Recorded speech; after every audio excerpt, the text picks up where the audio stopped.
खुद भारत के साबिक वजीर दाखिला पी चिदम्बरम जो हैं वो ये कह रहे हैं कि हो सकता है कि वो मकामी हों, पाकिस्तान पर इल्ज़ाम लगा दिया भारतीय हुकूमत ने फ़ौरन ही और हमें इसकी इन्वेस्टिगेशन होनी चाहिए थी और अपनी जान छुड़ाई। खुद अंदर से आवाज़ है उनकी। जी, पहलगाम के वाक़ात के हवाले से उनका बिल्कुल गलत तरीन माहिरीन का ख्याल है कि ये ट्रेनिंग हिंदुस्तान में की गई है, एक फर्जी ऑपरेशन था जिसका पाकिस्तान के साथ कोई ताल्लुक नहीं है। और इस वक्त तक अमरीकी प्रेसिडेंट ने कहा कि इस वक्त तक पहलगाम के वाक़े पर हिंदुस्तान कोई सबूत मुहैया नहीं कर सका। इससे बड़ी और क्या सर्टिफिकेशन है। हालांकि जेडी वैंस मौजूद थे जब ये वाक़या हुआ है, तो भारत के अंदर मौजूद थे। अभी रिसेंट वॉर हुई है, आपके ख्याल में क्या मिसकैलकुलेट कर गया हिंदुस्तान ये सोचते हुए कि पाकिस्तान को इस वक्त इकोनॉमिक चैलेंजेस हैं या इंटरनल टेररिज्म के इशूज़ हैं, उसको मिसकैलकुलेट करके ये वॉर अटैम्प्ट की गई है पाकिस्तान में?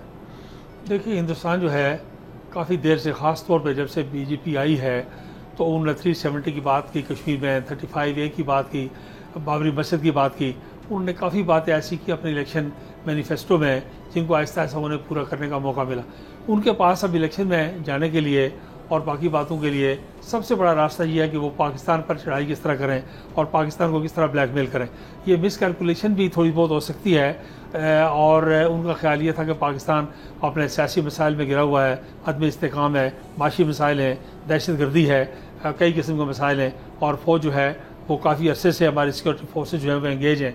लेकिन उनको इस बात का अंदाज़ा नहीं हुआ कि इन सारी बातों से हमारी सिक्योरिटी फोर्सेज की सलाहियत में इजाफा हुआ है। ये इतनी बेटर हार्डन फोर्स जो है वो सारी दुनिया के अंदर कहीं मौजूद नहीं है, जो सारा साल चौमुखी लड़ाइयाँ लड़ती रहे और इसके बावजूद अपना फरीज़ा था अंजाम दे। मकबूजा कश्मीर के अंदर आप क्या देखते हैं कि जो वहाँ पर अब मूवमेंट ज़ोर पकड़ रही हैं और इतनी 7 लाख फौज लगाने के बावजूद, इतनी BSF के अलावा और फोर्सेस भी वहाँ लगाने के बावजूद उनसे ये मसला रुक नहीं पा रहा, तो वहाँ इंटरनल भी मजीद मसाइल पैदा होंगे हिंदुस्तान के? देखिए, एक तो ये है कि ऑपरेशन मुड़ियाना मरसूल से तहरीक आज़ादी कश्मीर को फ़ायदा पहुँचा है, जम्मू कश्मीर की आवाम की हौसला अफजाई हुई है, हिंदुस्तान के अंदर शिकस्त खुर्दगी हुई है, हिंदुस्तान को बड़ी खिफत का सामना करना पड़ा है।